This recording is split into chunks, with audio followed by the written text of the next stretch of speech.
Salam damai sejahtera bagi kita semua. Selamat pagi Bapak, Ibu, dan saudara-saudari di dalam Tuhan. Apa kabar kita semua pagi ini? Semoga rahmat damai sejahtera dari Allah mengaruniakan kekuatan, kesehatan, berkat, serta sukacita, bahkan ketabahan dalam menjalani segala sesuatu. Hari ini, Rabu 3 Juli 2024, saya mengajak kita semua untuk mendengarkan renungan harian 4M yang dikeluarkan oleh Sinode GKO bersama saya Pendeta Daniel Sakarias, Gembala Sidang GKO Cibitung. Saudara, kita mulai dengan M1, membaca dan mengamati Alkitab di dalam hadirat Kristus. Sebelumnya mari kita berdoa. Ya Bapa, dalam karunia-Mu yang besar, kami bersyukur untuk pagi baru yang Tuhan berikan kepada kami. Kami berseru memanggil nama-Mu yang kudus, ya Allah, di dalam Kristus. Berikan kami rasa haus akan Engkau dan firman-Mu. Dan biarlah firman-Mu mengenyangkan kami. Dalam nama Tuhan Yesus kami berdoa. Amin. Saudara-saudara yang dikasihi oleh Tuhan, judul renungan hari ini adalah Imanmu telah menyelamatkan engkau. Dengan bacaan yang diambil dari Injil Markus pasal 5 ayat yang ke-34. Saya akan membacakan firman Tuhan ini dalam terjemahan baru 2 LAI 2023. Demikian firman Tuhan. Lalu katanya kepada perempuan itu, "Hai anakku, imanmu telah menyelamatkan engkau. Pergilah dengan damai dan tetaplah sembuh dari penyakitmu." Demikian firman Tuhan. Sekarang kita memasuki M2, merenungkan arti firman di hadirat Kristus, dengan menjawab beberapa pertanyaan berikut ini. Pertama, apa yang dikatakan Yesus kepada perempuan yang sakit pendarahan itu? "Hai anakku, imanmu telah menyelamatkan engkau." Pertanyaan kedua, menurut Yesus, apa yang telah bekerja dalam penyembuhan sakitnya itu? Iman dari perempuan itu. Yang ketiga, iman seperti apakah yang perempuan itu miliki? Iman yang tumbuh karena sudah mendengar kabar tentang Yesus. Yang keempat, apa yang selanjutnya Yesus katakan kepada perempuan itu?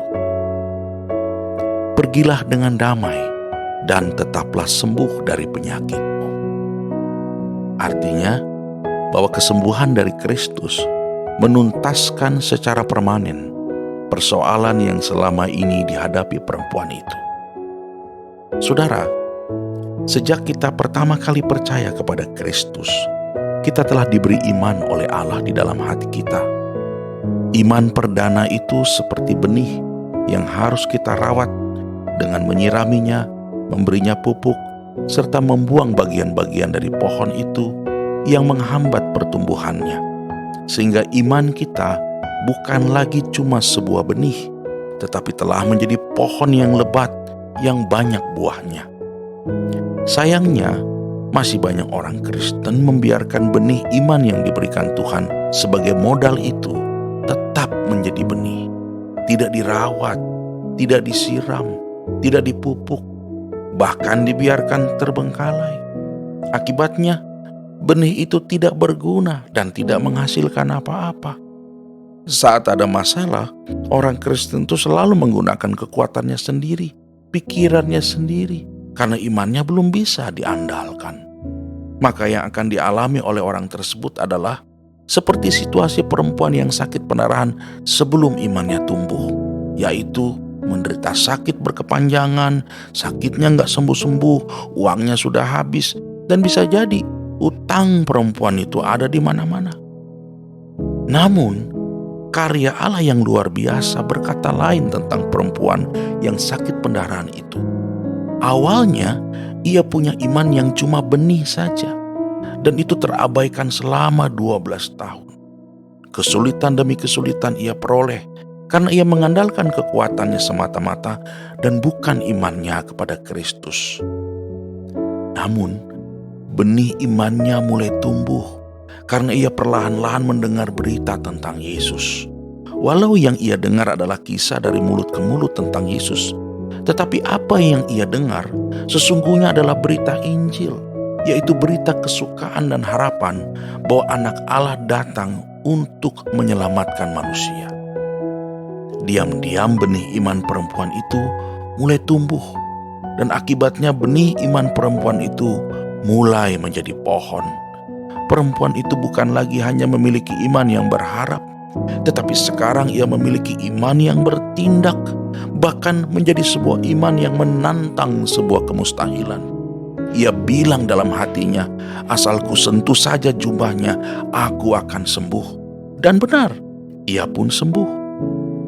Yesus memuji perempuan itu. Hai anakku, imanmu telah menyelamatkan engkau. Saudara, yang dipuji Yesus bukanlah iman perdana yang masih benih itu, tapi iman yang sudah dirawat sedemikian rupa oleh perempuan itu, sehingga ia sudah tumbuh, sehingga pada saat ia diterjang badai kehidupan sakit pendarahan belasan tahun, imannya itu bisa dipakai sebagai alat Tuhan untuk menyelamatkan perempuan itu. Saudara, kita memasuki M3, mendengar dan melakukan firman Kristus. Setelah mendengar penjelasan firman Tuhan tentang iman yang harus dirawat, maka mari kita memeriksa kondisi iman kita masing-masing. Apakah iman kita masih berupa iman yang tidak terurus? Apakah iman kita mulai terurus? Bagaimana kita mengurusnya? Salah satu aspek yang dipakai Allah untuk menumbuhkan iman adalah dengan membaca dan mendengarkan firman Tuhan. Apakah kita rajin membaca dan mendengarkan firman Tuhan? Apakah ketika kita mendengar firman Tuhan, seperti perempuan yang sakit pendarahan itu, kita menjadi semakin mempercayai Tuhan, semakin meyakini kuasa-Nya, dan semakin mempercayakan diri kita pada kekuatan kuasa-Nya? Bila perempuan itu mendengar berita-berita tentang Yesus dalam kapasitas yang sederhana saat itu, maka seharusnya kita yang dianugerahkan untuk memperoleh pemberitaan tentang Kristus di masa kini yang jauh lebih lengkap dari apa yang telah diterima perempuan itu, maka tindakan iman kita seharusnya jauh lebih teguh dan dahsyat lagi. Iman yang bukan cuma perkataan, iman yang bukan cuma doa dan pengharapan, tapi iman yang mewujud dalam tindakan. Dan akhirnya saudara, kita memasuki M4, membagikan firman Kristus. Marilah kita membagikan firman Tuhan ini dengan mengajak orang-orang di sekitar kita merenungkan kembali kondisi iman mereka dan mendorong mereka untuk menumbuhkan iman mereka menuju kepada iman yang bertindak. Mari kita berdoa. Kami bersyukur pagi ini ya Tuhan, kami diingatkan melalui kisah perempuan yang sakit pendarahan. Tolonglah kami ya Tuhan, agar kami tidak pasif menanti pertolongan, tetapi bertindak meraih pertolongan yang Tuhan siapkan bagi orang-orang percaya. Sertai dan berkati kami dalam berbagai keadaan yang sedang kami jalani.